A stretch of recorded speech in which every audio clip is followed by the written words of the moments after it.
Donc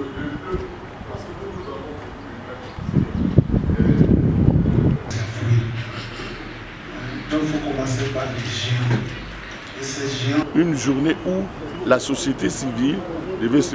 s'informer de tout ce qui se passe et aussi connaître un peu les mécanismes de l'IGF et des autres organes de contrôle. Parce que l'objectif principal, c'est que la société civile s'engage à travers ce consortium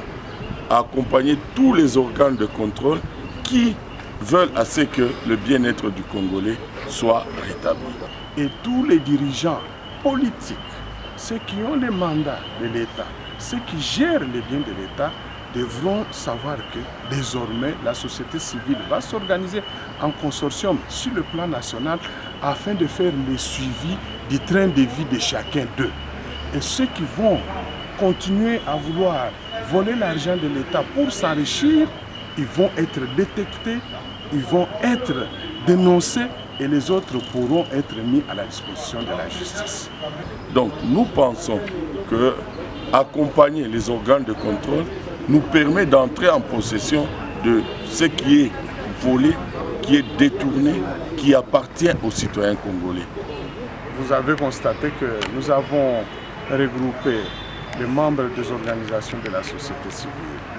les membres des organisations syndicales, du secteur public et privé. Nous y avons aussi associé les journalistes d'investigation parce qu'il s'agit là des acteurs clés de la société civile en général qui s'occupent de la lutte contre la corruption. Et en les mettant aujourd'hui en présence des inspecteurs des finances qui, eux,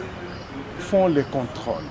dénichent aussi les actes de corruption, que ce soit dans les institutions publiques de l'État ou d'autres services de l'État, ça va nous permettre maintenant de constituer une grande alliance, une grande synergie qui pourra permettre à notre pays de pouvoir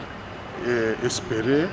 au moins réaliser une victoire contre les prédateurs des finances publiques. Et nous signalons déjà d'avance que notre travail, les actions seront menées, le suivi de tous les projets possibles à travers le pays, le suivi de tous les trains de vie des autorités pour que nous ne puissions pas toujours tomber dans le détournement des millions, au moment où on a besoin de l'eau, de l'électricité, de bonnes routes, des routes de dessertes agricoles, de champs. Mais on se rend compte que l'argent qu'on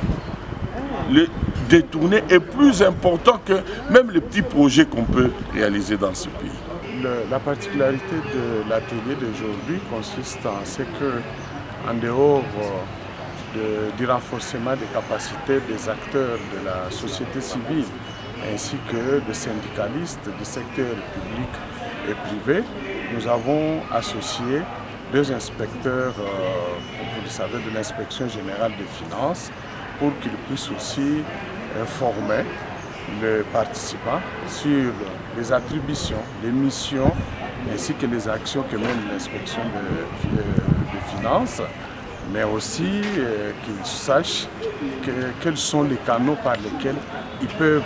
passer pour fournir des informations documentées en rapport avec